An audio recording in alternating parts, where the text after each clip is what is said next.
आज से महज 7 साल पहले छपरा की रहने वाली दो लड़कियों ने यह प्रण लिया कि भाई साहब वैसे बच्चे जिनके माता पिता बेहतर शिक्षा डिजर्व नहीं कर पाते या फिर अच्छे कोचिंग संस्थान में उनके बच्चों का दाखिला नहीं करा पाते, उनको बेहतर शिक्षा देने का काम किया जाएगा। और आपको यकीन नहीं होगा कि 7 साल बीत चुके हैं, ये क्लासेस अभी तक जारी हैं। कई बच्चे यहां से पढ़ के अच्छे जगह पे पहुंच गए, लेकिन ये दो बच्चियां अभी तक हार नहीं मानी है। कोई पैसा नहीं, कोई इंसेंटिव नहीं, कोई सैलरी नहीं, लेकिन ये 365 दिन क्लास चलता है साल में। और यहां पे वो बच्चे जो कहीं पे जाके पढ़ाई नहीं कर सकते और उनकी व्यवस्था है कि वो कहीं पे जाके कोचिंग क्लास नहीं कर सकते, यहां पे आके फ्री में क्लास करते हैं। जी बिल्कुल, मैं बात कर रहा हूं छपरा की दो लड़कियों के बारे में। एक का नाम है कुमारी अनीशा, दूसरे का नाम है ममता। और ये दोनों मिलके जो शिक्षा के क्षेत्र में क्रांति लाने का काम कर रही हैं, ये काबिले तारीफ है। और इसी वजह से मेरे को लगा कि ये कहानी आपको जाननी चाहिए कि शिक्षा के लिए कोई किस तरीके से बेहतर प्रयास कर सकता है, इन दो लड़कियों से सीखा जा सकता है। पूरी जानकारी आपको बताएंगे, सब कुछ से रूबरू कराएंगे, लेकिन उससे पहले मेरा परिचय जान लीजिए। मेरा नाम है रजत और आप जनता जंक्शन देख रहे हैं। सबसे पहले आप इस तस्वीर को देखिए और तस्वीर देख के आप अंदाजा लगाइए, ये कोई स्कूल नहीं है, ना ही कोई कोचिंग संस्थान है, बल्कि यहां पे एक क्लास चलता है खुले आसमान के नीचे, छपरा के 44 नंबर ढाला के पास ये क्लास चलता है। और यहाँ पे वैसे बच्चे जो गरीब हैं, निसहाय हैं, उनके माता पिता उनके अच्छे पढ़ाई को अफोर्ड नहीं कर सकते हैं, वैसे बच्चों को बेहतर शिक्षा, बेहतर चीजों को प्रोवाइड कराने के लिए कुमारी अनीशा और इनके साथ एक और लड़की जुड़ती है जिसका नाम है ममता। ये दोनों प्रयास शुरू करती हैं और अब देख लीजिए परिणाम आपके सामने है। आज 7 साल हो चुके हैं। 7 साल कितने संस्था शुरू हुए होंगे, कितने संस्था समाप्त हो गए होंगे, लेकिन इन दो बच्चियों के दृढ़ संकल्प के आगे इनकी सारी समस्याएं जो है वो बौनी साबित हुई। मैं आपको बता दूं कि कुमारी अनीशा और ममता से मैंने पर्सनल तौर पे बात भी किया और इस दौरान मुझे जानकारी भी मिली कि स्थानीय लोगों से कोई सहयोग ज्यादा नहीं मिलता है, साथ ही साथ ना ही कोई बेहतर संस्था जो है इनको सपोर्ट करने आती है। लेकिन एनएसएस से जुड़े होने के कारण ये लोग लगातार इस तरीके के समाज सेवी गतिविधियों में जो है वो काम करते रहते हैं। इसको लेके कुमारी अनीशा जो आपको यहाँ पे दिखाई दे रही है, इसके अलावा जो ममता है, दोनों को राष्ट्रपति अवार्ड से सम्मानित भी किया जा चुका है।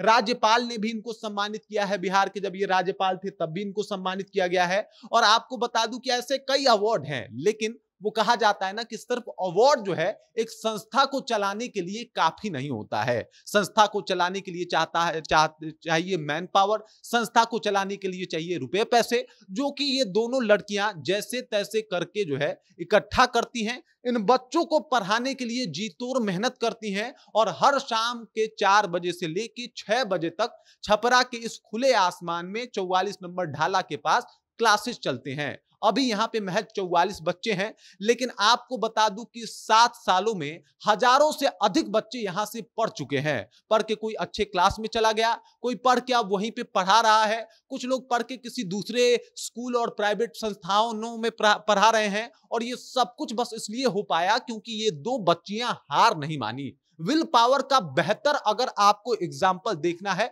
तो कुमारी अनीशा को देख लीजिए। कुमारी अनीशा तमाम सोशल कामों में जो है वो बिजी रहती हैं, काम करती हैं। इसके अलावा जो है वो आके 2 घंटा यहाँ पे मेहनत भी करती हैं, पढ़ाती भी हैं और पढ़ाने के साथ साथ बच्चों के सर्वांगीण विकास के ऊपर ध्यान भी देती हैं। जैसे पेंटिंग हो गया, जैसे सिंगिंग हो गया, जैसे खेलकूद हो गया, ऐसे एक्टिविटीज में भी इनके बच्चे जो है वो पार्टिसिपेट करते हैं। और ये सब कुछ बताता है कि भाई साहब अगर मन में एक भावना हो कि हमें समाज बदलना है तो वो बदला जा सकता है, भले कोई बेहतर सपोर्ट आपको कर पाए या ना कर पाए। देखिए सपोर्ट तो सबको मिल ही जाता है, लेकिन वो कहा जाता है ना कि एक कहा जाता है कि भाई एक कोई पीछे से इतना सपोर्टिव हो कि भाई 44 बच्चे हैं अभी यहाँ पे, इससे पहले 100 थे, उसके पहले 150 बच्चे थे। इस तरीके से बच्चे यहाँ पे पढ़ते हैं और पढ़ाई का काम करते हैं। कुमारी अनीशा जो है वो लगातार मेहनत भी करती हैं। कुमारी अनीशा हर रोज पढ़ाने भी पहुंचती हैं। और आपको बता दूं कि जिस तरीके से मेहनत होता है, बच्चों बच्चों में वो निखार भी देखने को मिलता है।